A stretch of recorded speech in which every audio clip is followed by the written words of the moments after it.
বিনোদন জগতের সকল খবর নিয়ে আজ আমি এসেছি নিহা। আমেরিকাতে কার সাথে সময় কাটাচ্ছেন শাকিব খান? এক ফেসবুক পোস্টে জানা যায় শাকিব খান এখন অবস্থান করছেন আমেরিকাতে এবং কাটাচ্ছেন তার ছুটির সময়। সেখানে তাকে দেখা যায় নতুন লুকে এবং বলতেই হয় নিউ লুকে ঢালিউডের সুপারস্টারকে মানিয়েছেন বেশ।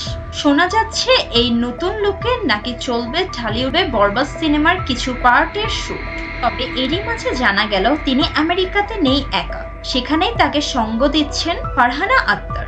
বলে রাখা ভালো, শাকিব খানকে নিয়ে ফারহানা আক্তার করেন মিডিয়ার রিপোর্ট ও শাকিব খানের চরম ভক্ত হওয়ায় তাকে পাশে রাখতে অসুবিধা বোধ করেননি চিত্রনায়ক শাকিব খান। এমন অবস্থায় ফারহানার সাথে এক মুহূর্ত ফোনে আলাপে জানতে পারা যায় শাকিব খান নিজেকে নতুন রূপে দরদ সিনেমায় আনবে এবং এরই জন্য করছেন নিজের লুক চেঞ্জ ও আরো করছেন ডেইলি নতুন চরিত্রে নিজেকে মানিয়ে নেওয়ার। শাকিব খান এই মুহূর্তে আছেন আমেরিকার নিউ ইয়র্কে এবং তার সময় ভালোই কাটছে। ফারহানার সাথে ঘুরে ফিরে বেশ ভালো যাচ্ছে তাদের। তবে কবে ফিরবেন দেশে তা নিয়ে প্রশ্ন করতে জানা গেল মাসখানেকের মাঝে দেশে ফিরে আসবেন তিনি ও চালিয়ে যাবেন তার সব কাজ।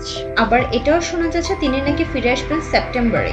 এখনো তার সঠিক কোনো খবর পাওয়া যায়নি। আসার পরে তার নতুন ছবি বরবাদের শুটিং এর জন্য তিনি চলে যেতে পারেন ভারতেও, বা হতে পারেন তার দরদ ছবির মুক্তির জন্য তিনি থাকতে পারেন ঢাকাতেও। এখনো সত্যটা জানা যায়নি তিনি ফিরবেন কবে। তো ভিউয়ার্স, আমার ভিডিওটি ভালো লাগলে আপনারা অবশ্যই সাবস্ক্রাইব করবেন।